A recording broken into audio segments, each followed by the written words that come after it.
So hello everyone, I welcome you all to UIS. अब देखो exam के लिए ज़्यादा समय नहीं बचा है।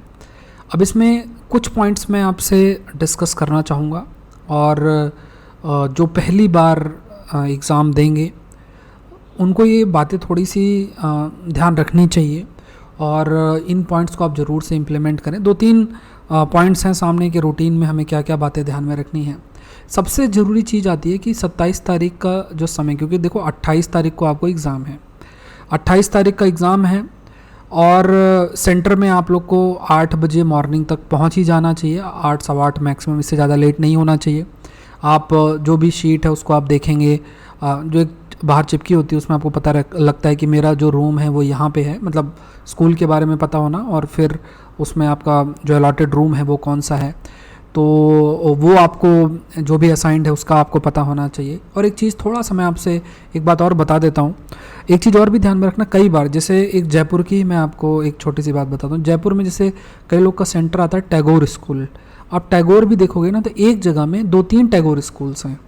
अब यहाँ पे आपको स्पेसिफिकली अगर आपकी सिटी है उसमें किसी भी स्कूल में जो आपका एड्रेस दिया हुआ है जहाँ पे आपको एग्ज़ाम देना है, तो ये थोड़ा सा आप लोग ज़रूर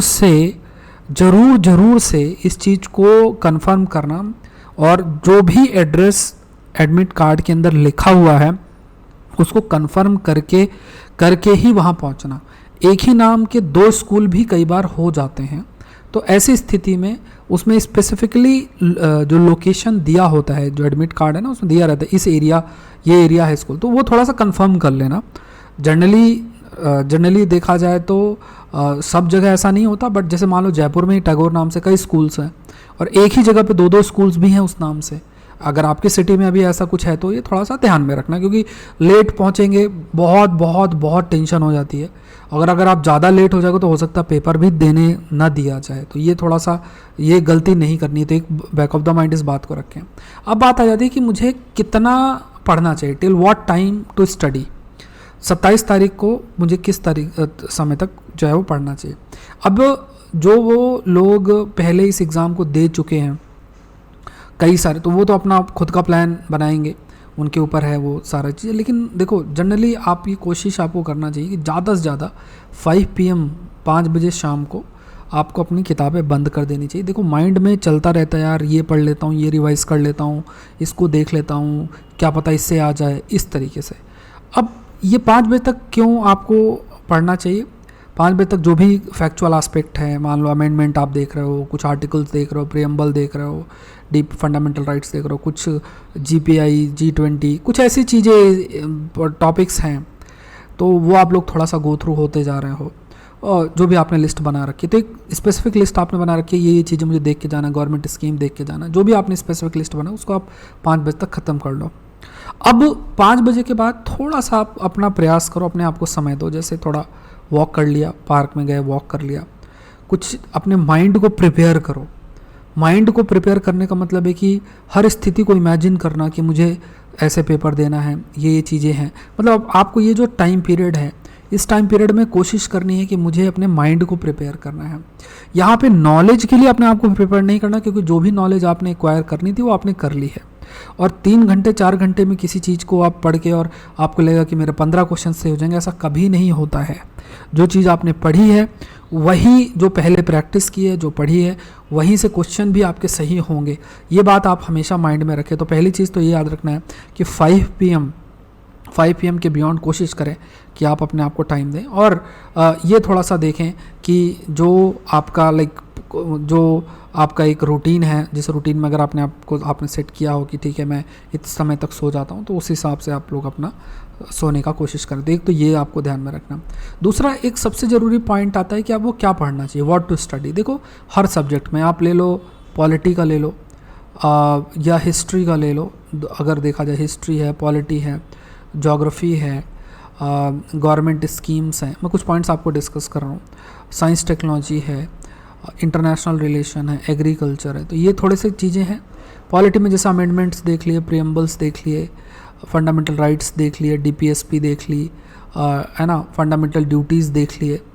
हिस्ट्री में आपने पूरा जो पीछे वाला टेबल बना हुआ है वो देख लिया, इंपॉर्टेंट डेट जो क्रोनोलॉजी है वो थोड़ा सा आपने देख लिए, ठीक है, ये चीज़ है। और देखो एक चीज़ सबसे अच्छा तरीका तो ये है कि आप आज भी प्रीवियस ईयर क्वेश्चंस को देखो अच्छे से, और 27 तारीख को भी थोड़ा प्रीवियस ईयर क्वेश्चन को एक घंटा का समय आप ज़रूर से दो।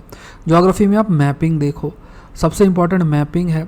जैसे कुशियारा रिवर है, अभी मैं आपको लिख के दे रहा हूँ कुशियारा रिवर, इस पर एग्रीमेंट हुआ है बांग्लादेश इंडिया का, तो थोड़ा सा देख लो।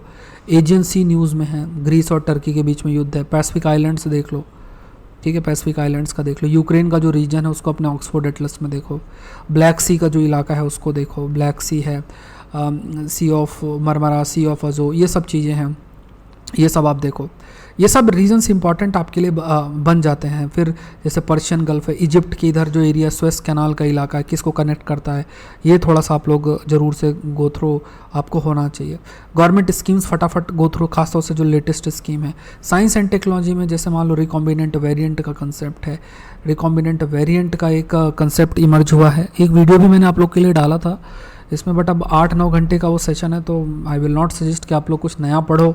बट वायरस के ऊपर कुछ चीज़ें, इम्यूनिटी एस्पेक्ट है, इस हमेशा से प्रश्न बनाते ही हैं ये लोग, बहुत सारी चीज़ें हैं। बट साइंस में बहुत सारे कंसेप्चुअल चीज़ें, इसमें मैंने कोर्स भी आप लोग के लिए लेकर आया था, तो अब एक दिन में तो कुछ मुश्किल होगा कि आप उस चीज़ को देख पाएँ, ठीक है। इंटरनेशनल रिलेशन में एक तो G20 पर मैंने एक वीडियो डाला हुआ है, अगर आप खुद से पढ़ना चाहो खुद से देख लो, या वीडियो देखना चाहो तो वो देख लो।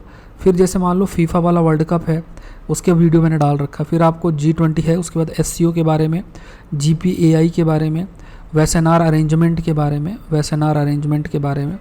इसी तरीके से आपको जो है ऑस्ट्रेलियन ग्रुप के बारे में, ये छोटे छोटे वीडियोस मैंने ऑलरेडी इस चैनल पे डाल रखे हैं, तो ये आप लोग ज़रूर से गो थ्रू हों। ये है ज्योग्राफी के कुछ कंसेप्ट भी, जैसे आप एल नीनो पढ़ लो, एल नीनो, ला नीना, ये सब चीज़ें कॉमन ही होती हैं, थोड़ा सा ये आप लोग गो थ्रू हो। ये कंसेप्चुअल पार्ट है। NCERT में जैसे कुछ मैपिंग की चीज़ें भी दे रखी हैं, माउंटेन्स और ये सब, थोड़ा सा अगर समय मिले तो फटाफट देख लो उसको भी, तो ये है। फिर आपका एग्रीकल्चर के कंटेक्स्ट में देखो, एक तो आपको मिलेट्स के बारे में देख लेना, मिलेट्स के बारे में आप लोग ज़रूर से देखो, क्योंकि 2023 इंटरनेशनल ईयर है मिलेट्स का, तो मिलेट्स कहाँ कहाँ पाया जाता है, किस कंडीशन में ग्रो किया जाता है, इंडिया से कंटेक्स्ट में देखो कि क्या क्या मिलेट्स से रिलेटेड है, तो वो सब बातें आपको ध्यान में रखनी है।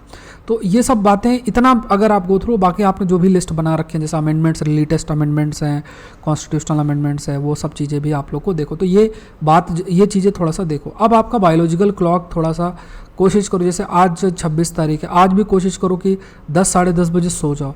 अगर आप सोचो 2 बजे आप सोकर जाते हो, अब देखो जो लोग पहले से बहुत समय से एग्ज़ाम दे रहे हैं वो अपने आप को कुछ मैनेज कर लेते हैं, लेकिन हमारे लिए इतना आसान नहीं होगा। आप ये समझो पहली बार एग्ज़ाम दे रहे हो, सोकर नहीं जाओगे ना, मतलब नींद पूरी नहीं होगी, तो पहला पेपर तो पूरा ताकत से दे लोगे, दूसरे पेपर में आप ये मानो कि पेपर डिफ़िकल्ट हो जाएगा ना, पूरा आपकी एफिशिएंसी पूरी ख़त्म हो जाएगी। तो ये आप पहले पेपर को लेकर मत चलो। 2:30 बजे से जो 4:30 बजे का टाइम पीरियड है ना, CSAT वाला पेपर, उस पर आपका माइंड वर्क करते रहना चाहिए। वहाँ अगर पूरे ब्लैंक हो गए या पूरा थक गए, गर्मी इतनी ज़्यादा है, तो फिर दिक्कत होगी। अगर आप 8 घंटे की नींद लेकर जाओ, मैं वो गारंटी दे रहा हूँ, ये जो 8 घंटे की नींद है ना, वो आपको ज़्यादा बेनिफिट करेगी कि आप सोचो कि मैं ये 50 चीज़ें पढ़ के चला जाऊँ, रात भर जग के पढ़ रहे हो। अब ये जो लोग सोच रहे होंगे, जो पहले एग्ज़ाम दे रखे होंगे, चलो उनका अपना अलग बात है, लेकिन अगर आप तो इस एग्ज़ाम के लिए सीरियस हैं, ये चीज़ ज़रूर से देखो, मानो बात को। एक पेपर नहीं देना, आपको 4 घंटे बैठने हैं, और उस बीच में 2-3 घंटे का गैप भी है। अब वो चीज़ जो 3 घंटे का गैप है, गर्मी अलग से है, और अगर आपका माइंड पूरे तरीके से तैयार नहीं है और वहाँ नींद आ रही है, आपका एफिशिएंसी 30-40% चली जाएगी।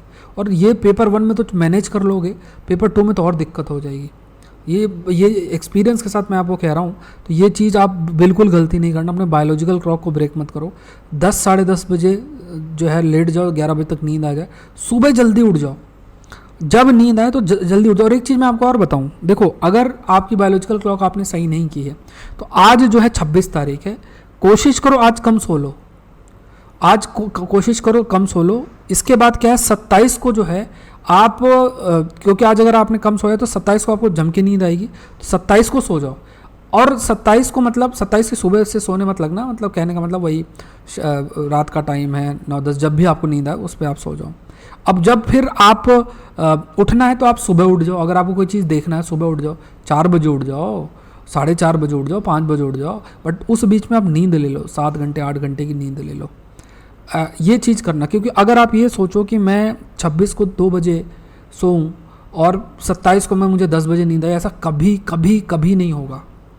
तो ये थोड़ा सा ध्यान में रखना कि 27 को अगर आपने बायोलॉजिकल क्लॉक सही कर रखी है अपनी तो ठीक है, नहीं कर रखी तो 26 को थोड़ा कम सो और 27 को जो है पूरी नींद लो, 8 घंटे की नींद लो। ये थोड़ा सा ध्यान में रखो। इन चीज़ों को आप ज़रूर से जो है फॉलो करो। अगर आप जो है APFC की तैयारी कर रहे हो तो जुड़ सकते हो। मैं आने आपके लिए कोर्स लेकर आया हूँ। मेरे द्वारा ही ये सारे सब्जेक्ट पैकेज कोर्स है, जिसमें current affair, industrial relation, labour law, general science cover होगा। कोड डालोगे ना SPLIV तो ये अमाउंट और रिड्यूस हो जाएगा। बहुत अच्छी अपॉर्चुनिटी, डिस्क्रिप्शन बॉक्स में लिंक दिया हुआ है, उसी को क्लिक करके ही आपको ज्वाइन करना है। कोड डालोगे अमाउंट रिड्यूस होगा और ये सारे कोर्स, ये सारी चीज़ें इंक्लूडेड हैं। 8 क्लासेस हैं, एक क्लास 3 घंटे की है, टोटल 24 आवर्स है। 24 आवर्स में आपका पूरा कवर हो जाएगा। तो ये ज़रूर से आप लोग गो थ्रू हों। अगर इस साल फॉर्म भरा तभी ज्वाइन करना। EOA और ये पूरा कंप्लीट करंट अफेयर मैं आपको 1 साल का करवाऊंगा। Industrial relation, labour law, general science बहुत इंपॉर्टेंट, 13-14 प्रश्न है, सब चीज़ें आपको रहेंगे, ये कवर होगी। और आज लास्ट डे है, एक ऑफ़र भी चल रहा है और उसका लास्ट डे है। तो यहाँ पे ये कोड पूरा लिखना है SPLIV, इस कोड को आपको यूज़ करना है SPLIVE। 50% ऑफ का आज लास्ट डे है, 26 तारीख है, 26, तो आज ये लास्ट डे है। इस साल अनअकैडमी से 333 टॉपर्स हैं, तो बहुत बड़ा नंबर है। और ज़्यादातर जो है वो आपके ऑनलाइन जो बैच है उससे है। तो ऑनलाइन बैच आपका आरंभ बैच है, वो शुरू भी हो रहा है, तो इसका भी आप हिस्सा बने और use this code that is SPLIV और आप ज़रूर से ज्वाइन करें। और आज लास्ट डे है तो 50% ऑफ भी रहेगा आपको, तो इसका लिंक डिस्क्रिप्शन बॉक्स में दिया हुआ है। सो आज के लिए इतना ही। आई होप ये सेशन आपके लिए हेल्पफुल रहा। कुछ वीडियोज़ में और आपके लिए डालता हूँ। Thank you everyone, thank you.